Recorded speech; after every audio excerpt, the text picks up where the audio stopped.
미련 없이 죽이는 깔끔함. 최근 몇 년 사이 한국에서 큰 인기를 얻으며 점유율을 끌어올린 칭따오 맥주. 김영홍 회장은 이 맥주의 국내 판권을 따오겠다며 2018년 칭따오 비어라는 법인을 세웠습니다. 하지만 칭따오 맥주의 국내 독점 판권은 2003년부터 이미 다른 한국 회사가 갖고 있는 상황. 결국 판권 유치는 무산됐고 라인펀드 자금 205억 원은 한 푼도 건질 수 없게 됐습니다. 이 칭따오 비어라는 회사의 주소지를 찾아가 봤습니다. 입구에는 김영홍 씨가 회장인 메트로폴리탄 계열사들의 간판이 달려 있습니다. 안으로 들어가 보니 건물 2층까지는 식당, 그 위는 고시원으로 쓰이고 있고 메트로폴리탄이 쓰는 사무실은 없었습니다. 메트로폴리탄이 이 건물에 없나요? 왜? 메트로폴리탄 건물이 모르요? 모르겠어요. 그냥 3층이 고시원인 것만 알고 있거든요. 김영홍 회장의 메트로폴리탄이 얼마나 부실한 투자를 했는지는 3일 회계법인의 실사에서 고스란히 드러납니다. 라인펀드 돈을 받은 김 회장은 부동산 등 10곳에 투자했는데 제주도 주상복합, 필리핀 리조트, 파주 프로방스 마을 등 장부가로만 약 2,400억 원입니다. 하지만 채무 상환 능력이 양호한 A등급은 하나도 없고 사업성 저하 위험이 있는 B등급은 2군데, 회수 불능을 걱정해야 하는 C등급은 6곳이나 됐습니다. 그런데 라임에서 메트로폴리탄 계열사 전체로 들어온 돈은 이보다 더 큰 3,500억 원으로 추산됩니다. 부동산 투자금을 제외한 나머지 돈은 속칭 펀드 돌려막기에 쓰였습니다. 라임펀드가 메트로폴리탄에 돈을 투입하면 메트로폴리탄이 다시 이 돈으로 라임이 갖고 있던 부실 채권을 사들였습니다. 투자자들에게 수익을 돌려주기 위해 엄발에 오줌을 눈 셈입니다. 이종필 부사장은 이미 이 돌려막기 혐의가 추가돼 재판을 또 받고 있습니다. 그런데 부실 투자와 돌려막기의 책임을 놓고 이종필 부사장과 김영홍 회장이 어이없는 공방을 벌이고 있습니다. 관계자들을 만나기 위해 메트로폴리탄의 흔적을 찾아다녔습니다. 이슬라 리조트 인수 과정에 등장하는 메트로폴리탄 제주법인. 지금은 모델하우스만 남아 있습니다. 관광종합단지 앞이다 보니까 이제 여기 계시다가 이제 오피스텔이 다 끝났고 그래서 이제 상가만 남으셔가지고 나중에 서울로 가셨거든요. 역시 라임 돈이 들어간 경기도 파주 프로방스 마을. 대표님 지금 출근하셨나요? 아니 지금 안 했어요. 뭐 무슨 일 때문에? 라임하고 메트로폴리탄 관련해가지고 여쭤보고 싶은 게 있어서. 그럼 전달해드릴게요. 네네. 어렵게 라임 자산운용 이종필 부사장의 최측근인 최모 씨와 연락이 닿았습니다. 이 부사장의 과거 직장 동료였던 최 씨는 라임에서 메트로폴리탄의 전무로 파견돼 실제 자금 집행을 담당한 인물로 알려져 있습니다. 그러나 본인은 자금 집행만 담당했을 뿐 회사의 의사결정에는 참여하지 않았다고 주장합니다. 자금 관리 쪽을 맡은 거는 맞는데 저희가 임의로 뭔가 뭐 회사 자금을 어떻게 했다? 그건 말이 안 되는 거죠. 저희 위에 뭐 대표님도 있고 뭐 부사장님도 계시고 회장님도 계시는데 그게 말이 안 되는 거잖아요. 그러나 메트로폴리탄에서 일했던 김영홍 회장의 측근은 상반된 주장을 하고 있습니다.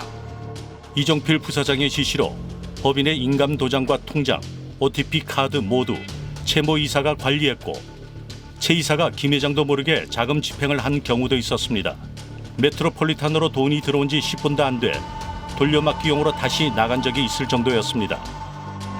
김 회장이 개발 후보지를 정해도 라임 자산 운영 쪽에서 직접 실사를 한 뒤에야 자금 지급을 결정했습니다. 부실 투자의 최종 결정이나 돌려막기 모두 이종필 부사장의 책임이라는 겁니다. 이 측근은 또 스트레이트에 김영홍 회장의 도피는 이종필 부사장의 부탁 때문이라고 주장했습니다. 김영홍 회장은 한국 귀국을 2-3달 보류하라는 이종필의 부탁을 받고 세부 리조트에 체류하던 중 3천억 원을 횡령하고 해외 도주했다는 수많은 보도를 보고 귀국을 계속 보류했습니다. 결국 몸통 이종필과 김영홍, 양측이 라임 사태는 상대방 책임이라고 비난하고 있는 겁니다. 김영홍 회장이 라임 펀드 자금으로 부동산 등 실물 투자를 맡았다면 기업 사냥꾼 이인광 회장은 코스닥 상장사를 악용해 주가 조작으로 수익을 내려 했습니다. 김봉현의 옥중 편지에 나오는 대목입니다. 상장사 투자금 2,500억 부실 등 실제 몸통들은 거론도 안 돼. 이인광 회장이 자동차 부품업체 에스모로 주가 조작을 한 사건을 지목한 겁니다.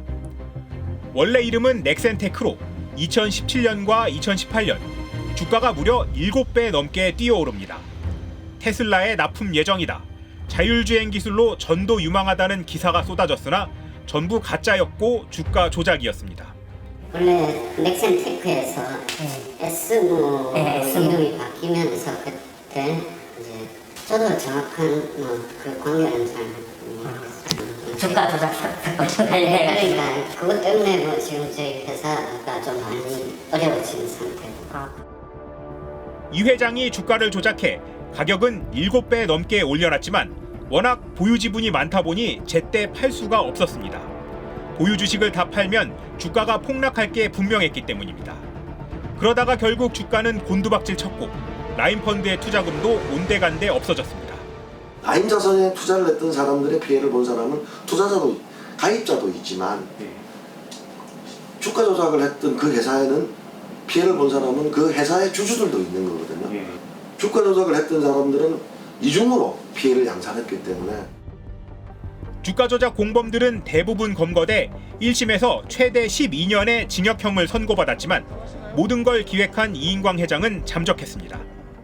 지금 그 2천억 투자받았던 에스모 이모 회장, 또 2,500억 투자받았던 메트로폴리탄 김영홍 씨 다 도피 중이죠.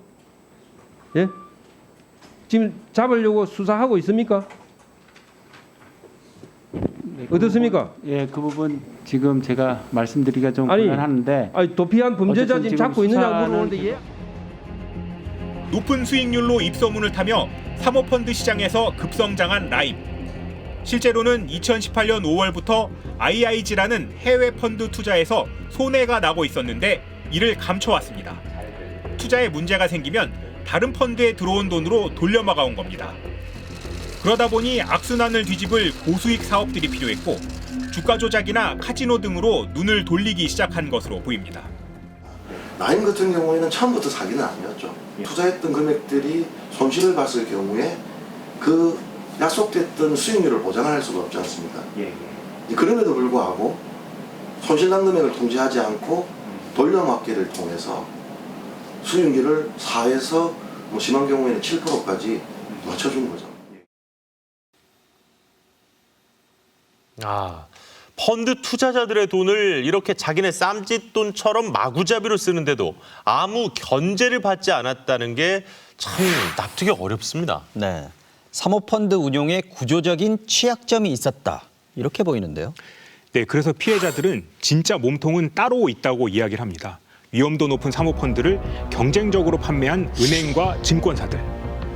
피해자들이 왜 분노하고 있는지 취재했습니다.